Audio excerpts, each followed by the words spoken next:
Today we're talking about how to own your mind.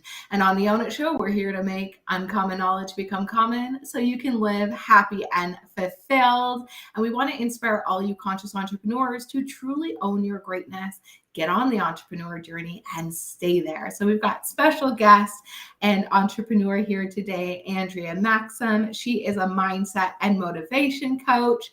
She also is my NLP practitioner and helps me with my timeline therapy. So I'm so grateful to have met you on our neurolinguistics programming coaching program. And I'm so grateful that you're here to inspire and educate and serve today. So please introduce yourself so the audience can know more about you.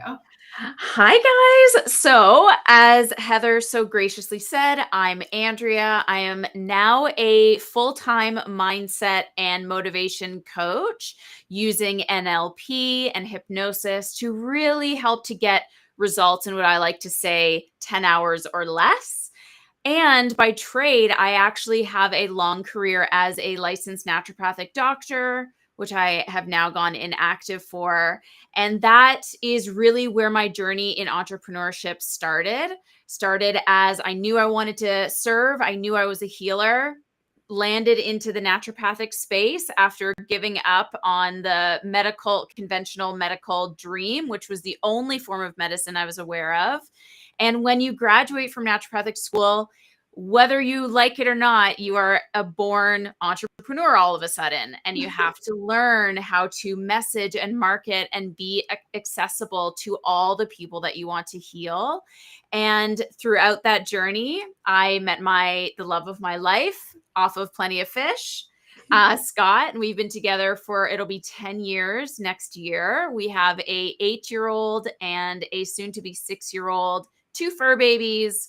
So it's the whole journey over the past 10 years has been quite the place to go. And where I have fully landed and where my journey has taken me to is really helping all humans. And in particular, I love really helping with women step into their personal power, step into their body confidence, and really start to love their life and not have their body be their biggest limitation. And so my team and I work together very integrative in not only mindset, but in the physical world. And to be here today talking to all of you beautiful humans is just such a pleasure. I can't wait to dive into this. Yes, I'm so excited to have you here because you take a full holistic approach like myself. It is mind, body, soul, and spirit. It's not one or the other, it's all together. And we understand that it's all intertwined. So for the new people here who maybe have no idea what NLP or neurolinguistics programming is, could you give a quick download for them? Yes. So the place I always start with is, have you ever heard of the unconscious mind? Most of us have heard of subconscious or unconscious mind in the way of like trance, or when you think of hypnosis, you think mind control. And really the way I like to describe it to my clients is, imagine you look out your back window and your backyard is like a mess. Like the garden is full of barbed wire and there's weeds, and all you want to see are the beautiful flowers.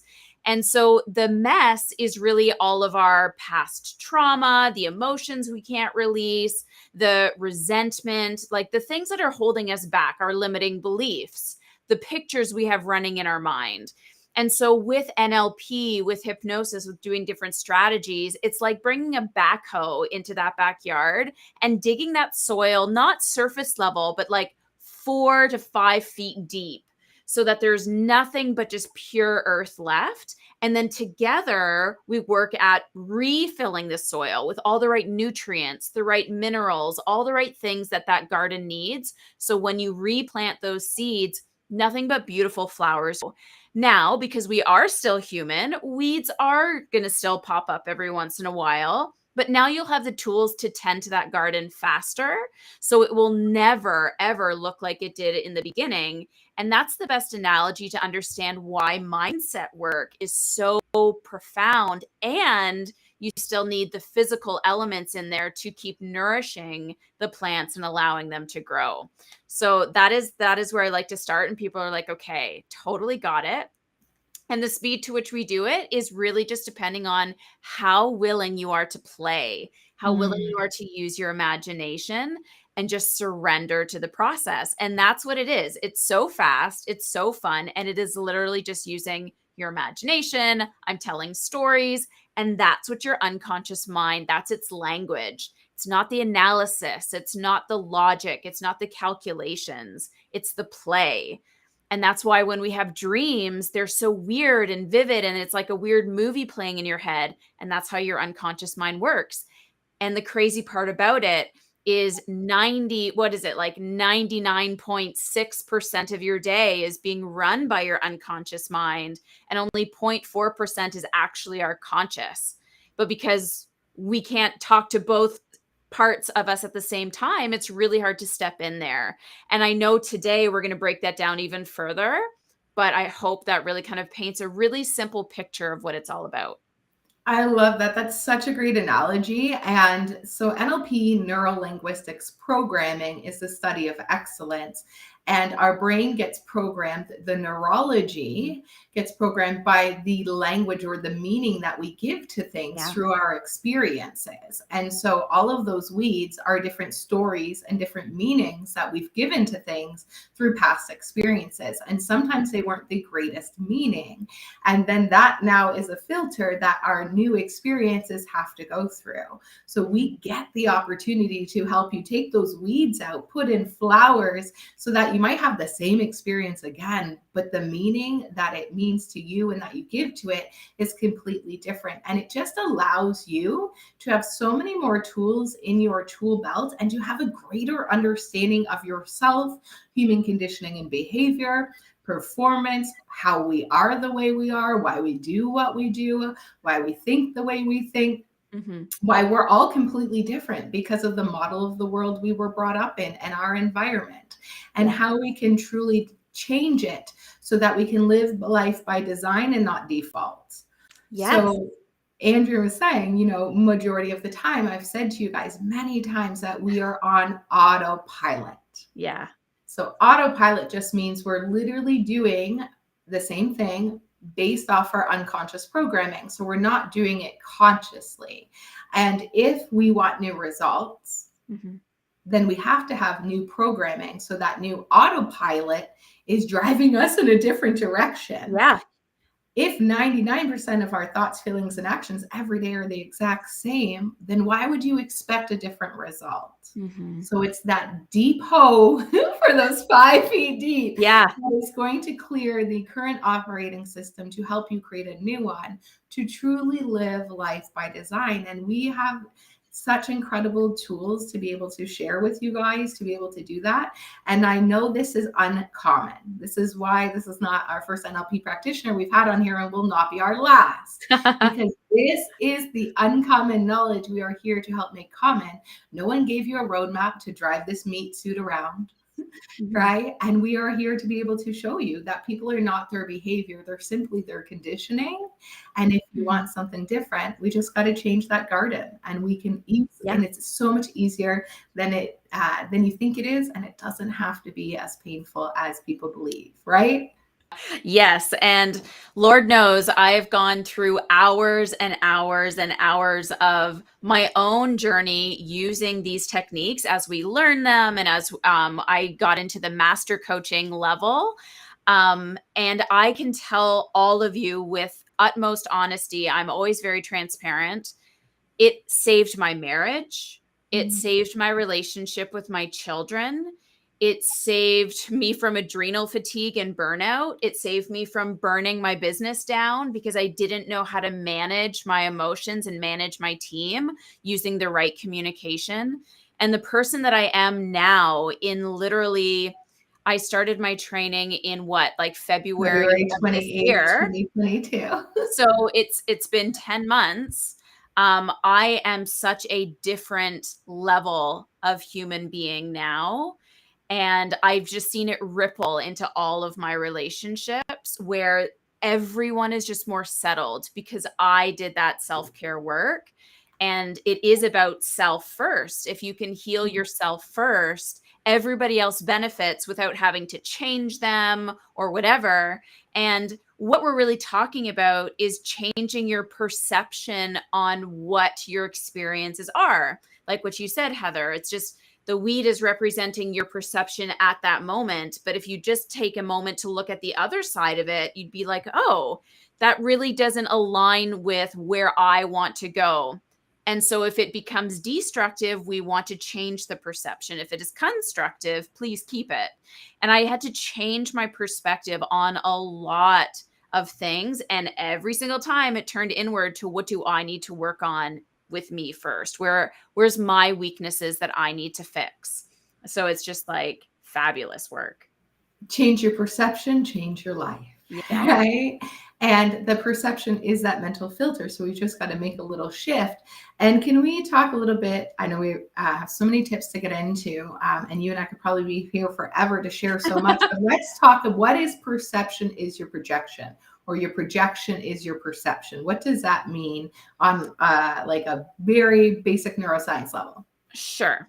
So if I were to create another analogy, it's basically a mirror. So if you were to look at, oh, I don't like this about that person, the reality is the universe brought that person into your life as if it's holding up a mirror to you saying, this is what you need to work on. You're being triggered by this because you still need to work on it. A great example is, what is the positive job of being assertive or aggressive?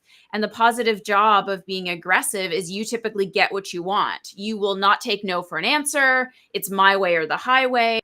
And so when people get triggered by that level of intensity or perceived intensity, it's actually because you don't raise your voice, you don't communicate your needs, and you don't get what you want. And that person is. So perception is projection. Said another way is, every single person in your life who you meet is there to teach you a lesson. And oftentimes they're holding up a mirror, and what you love about them, you are balanced in. What you don't love about that person, you are actually imbalanced in. And that's where you need to start to work. Turning that mirror towards yourself is probably the hardest part of the whole game, because it's never fun and it's going to expose things. And if you want to become that version of yourself that you never thought possible, that is the journey. That is the work. And like you said, Heather, it doesn't have to be painful. There's fast ways of doing it without analysis, without breaking down all the things. And perception is projection in my marriage was the number one reason why it saved it in an instant. We did the exercise. It was 5 minutes. And I went to my husband, the man who I was resenting, who I thought was selfish, who I thought was lazy, who wasn't doing anything around the house. And I said, wow, babe, I am so grateful that you're in my life, because you're teaching me I need to slow down. I need more self-care. I need to stop trying to make the house look perfect. I need to stop worrying about things that don't really matter. And we just came together in a beautiful way. I have goosebumps, and that is so magical. Guys, your perception could save your marriage, could save your life, could save your business. Mm-hmm. And I love it when, I think it was Dr. Bruce Lipton that said, your perception could kill you. So if we understand what is the placebo effect, so if we perceive that something is not good for us, our mind knows no difference between real and imagined. We actually are taking that back in. And every single thought has a physiological response in the body. So you truly have the ability to heal yourself and heal your life through your perception. Yeah. So if there's one thing you take away from this entire episode, change your perception, change your life. There are two sides of the coin, positive and negative. You can be the Eeyore or the Winnie the Pooh, I like to call it, right? Simple as it gets. Yours always looking, it's going to rain today. Right. When he's like, but it could be sunny. Mm-hmm. So it's changing our perception to the positive side, and then understanding that what we're projecting is our mirror and our opportunity for us to grow. So next time you're mad at somebody about their behavior, ask yourself, what is bothering you about that, about yourself, and what is there for you to learn from that? Yeah. So let's dive into your tips and tricks for us Mhm. today on how to own your mind. Okay, so, oh goodness, give me a starting off point and then I'll run with it. So we My talked mind just went about, blank. yeah, how to simplify the complicated. Okay, perfect. One of my core tenets within my company is anytime we can make something simpler, we do that. And what we love to do as humans is we think complicated, hard, lots of steps equals results. There's some disconnect between the more complicated it is, the more value there will be at the other end. And in reality, let's take weight loss as an example. The same steps that we love to overcomplicate is track your food intake, look at how much protein you're consuming, look at how much carbs you're consuming, and how often are you moving your body. Those are like the four basic tenets in every single weight loss health regime you will hear from across the board. And then we make it fancier because we want to put a new spin on it and make it shinier. But in essence, the simplicity is where the results are. Simplicity also means being committed to doing it every single day. You had the best day in business ever. You crushed it. You sent all those emails. You did all those things. Great. Do it again tomorrow. Do it again the next day. And so when things get too simple, we tend to get really bored and we're like, it can't be that easy. And yet we want it to be easy. We want it to fit into our busy lifestyles. We want it to be like no more wheels spinning in my mind to get this done. So anywhere in your life that it is complicated, I would encourage you to question based on the topic of today is where else in your life is there chaos? If there's chaos inside, it's going to project outside. If you can make things more simple inside, your life becomes more simple outside. You don't notice as much of the details of the chaos because you're starting to calm down. The other rule of thumb is when your external life gets complicated, keep internal work, your steps, your habits hella simple. If all you can do today is drink your water, just do that. And then when this starts to level up, right, I have mine too, my chlorophyll water. I love it. Got And my then face when your big. external life starts to calm down, like on a vacation, level up the habits, level up the things. What we love to do as humans is this: stay up here Complicate all them day both. long and crush, right? And then we wonder why we're so overwhelmed, so anxious, not sleeping. So understand that there's a yin and a yang to everything. And the more simplified you make it all, the better. Now, can I add an asterisk to this conversation that just came to me? Absolutely. One of the biggest one of the biggest weaknesses that a lot of humans have is also asking and receiving. We want to be like, oh, you don't listen to me. Well, what is it that you actually need? If you were to sit down and he were to listen to you, what is it that you need to hear? What is it that you need to say? Oftentimes we say in grandiose statements, I'm not getting this. And then when it's actually brought to you, you're like, oh, I don't really remember what it was that I wasn't getting. And or the flip side is when you know you need help, there's a fear of asking for it. So I've really come to terms with, you know what? I am not a unicorn. I am not a superhero. I don't have like 8 arms and the ability to transport my body. There are just there's a lot of moments where I just need to call on my mother-in-law to pick up the girls from school, or one of the girls' friends, hey, would you mind just dropping them off at school? You're going there anyway. Or babe, I just don't want to go to ballet tonight. Can you just go? I also kind of simplified my life by also delegating out the things that I just didn't need to be there for or to do because it didn't bring me joy. If it's an obligation, it's not joyful. And when we keep things simple, naturally we attract more joy and contentment because it isn't all like oh, I have to be here all over the place. So practicing one ask a day, even if it's, hey babe, could you just grab me a glass of water? That is showing you that you don't need to get up and do everything. Vicious independence will get you nowhere. And I'll just mic drop it there. Yeah, vicious independence will get you nowhere. And that was one of the biggest lessons I had to learn, and nobody did it alone. And when you can enroll people into your life to support and help you, it's so much easier. No successful person did it alone. No entrepreneur did it alone. We say automate, delegate, delete, multiply. Automate what you do not need to be doing. Delegate what can be done by somebody else on your team. Delete what's not working and multiply what you love. If we bring it back to the basics again and keeping it simple, sales and marketing and serving are the 3 things you need to do in your business. Everything else is something you are keeping yourself busy with to avoid the work that gets the results, right? Yeah. So keep it simple. I love that. Okay. Break down the big picture to smaller chunks. Yes. So overwhelm is basically like a 52 card pickup on any given day where you're like, okay, I have 52 things on my to-do list. You smash all the cards on the floor. You don't know which card to pick up or why or what step it follows in. And this is where overwhelm comes in. So I tasked one of my clients with this the other day. She's run down. She's running out of energy by the end of the day. And she has so many things that she wants to do. Well, your to-do list runs as like bandwidth, whether you recognize it or not. It's eating up your energy. So I just said, I want you to write out your entire to-do list. And she did. Of course, it's like 50 items long. And then I said, realistically, put the exact from the moment you say, I'm going to do this to the finishing point. What would be the realistic time estimate of that?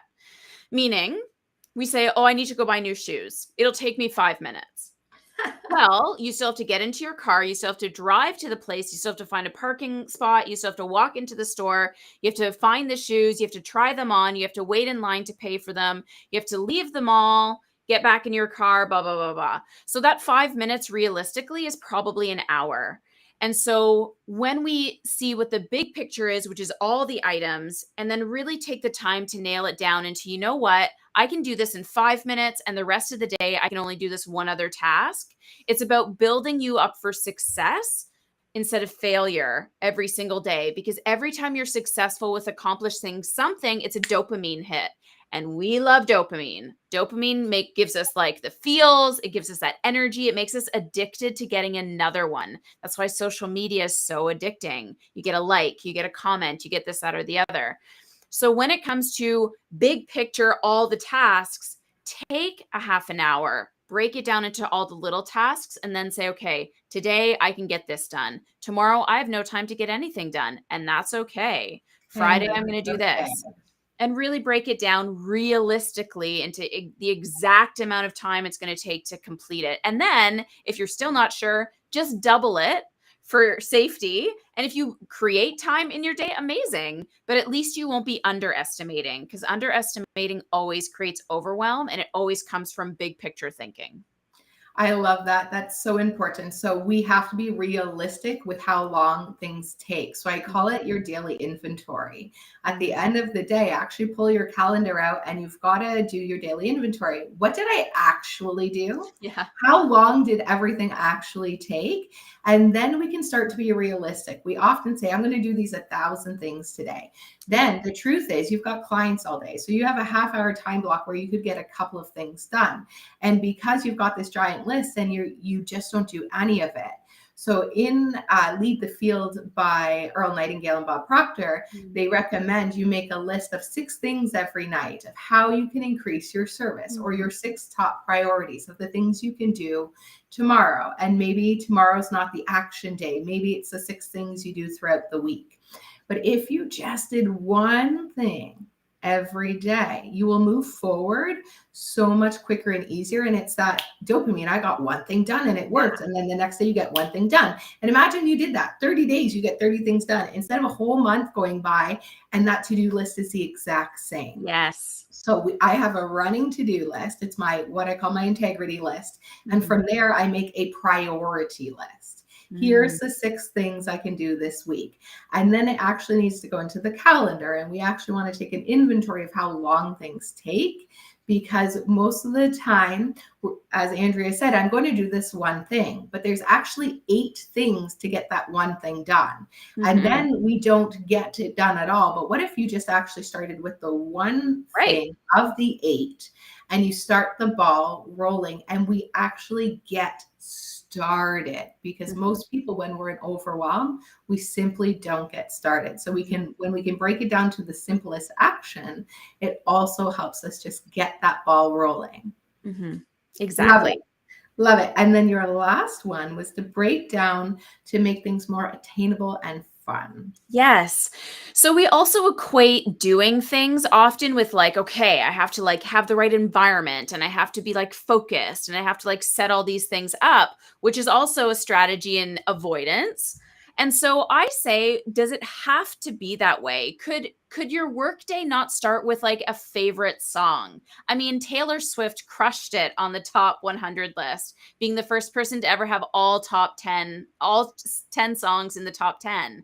So maybe pick one of Taylor Swift songs, like Antihero, or I really love the new one, Vigilante something. Someone will post it. I know that they will. Anyways, so get that song going. Like, just start your day with something that really makes you happy. Or my favorite part of the morning is when I listen to morning radio or play a really great song in my car, even if I take an extra 5 minutes to get home from dropping off the kids at school. It's just something that gets me into that pump up mode. And what I also love is transition breaks. So we can only really pay attention to something for, I think it's like 45 or 50 minutes at a time. So then I will say, okay, I'm going to do this for 50 minutes, and then I'm going to do something really fun for 10. Could be a walk with my pup. It could be like eating something really fun, watching a bit of Bachelor in Paradise. I don't know. And then I come back into work mode. So if we can also make the day more fun, you'll also notice how much better quality your product is, because you're in a better headspace. And then it doesn't feel like a must do. I should be doing this. It has more of a flow. And the more you can incorporate that into your life, the more it naturally has to hide any of the avoidance, any of the frustration, any of the irritability, because two opposing emotions can't exist at the same time. So the more you can keep your environment light and content and happy, then the other emotions literally cannot exist. It's just biology. So the more fun you bring into your life, which as adults, especially I found as a parent, I had to be very serious and always take care of everybody and blah, blah, blah. I was like, you know what? My girls are so joyful and everything becomes a game. Even cleaning things up becomes a game. So why is it that as adults, we can't play? And the reality is, in order for you to be a perfectly balanced human, play is like 25% of that medicine wheel. And we need to tap into that childlike play and passion and fun in order to feel balanced. And we often camp in like idea central, or we camp in like anger, like hardcore central. And play is 25% of what makes you you. So we got to bring it back in. I love that. And I want to just bring to everybody, as you became an adult and you started getting so busy doing all the things, you forgot to play, and you forgot you had hobbies. You forgot there were things you love. So in our customizable habit tracker, we have, you must do something for joy every single day. And so I want you to think about, what is it that you love to do and how can you bring more joy into your day? Because Abraham Hicks says, your purpose here is joyful expansion, not get shit done. It's joyful expansion. So how can you bring more joy and love and lightness into your day? And I love those mini breaks. So I've studied with the Modern Mystery School. I have some rituals that I do. I love to do that in the middle of my day as my break. I start the morning with gratitude. I have a meditation carpet with stretching stuff and all the things. And so I take 10-minute breaks between there, because I also like to reset my energy in between the tasks that I'm doing. Coming onto a podcast and teaching a client requires different energy. So I take a break state. I take a break, I take a breather, I stand outside, I take a movement break. And for the morning is always dance party or my self-image script. So nice.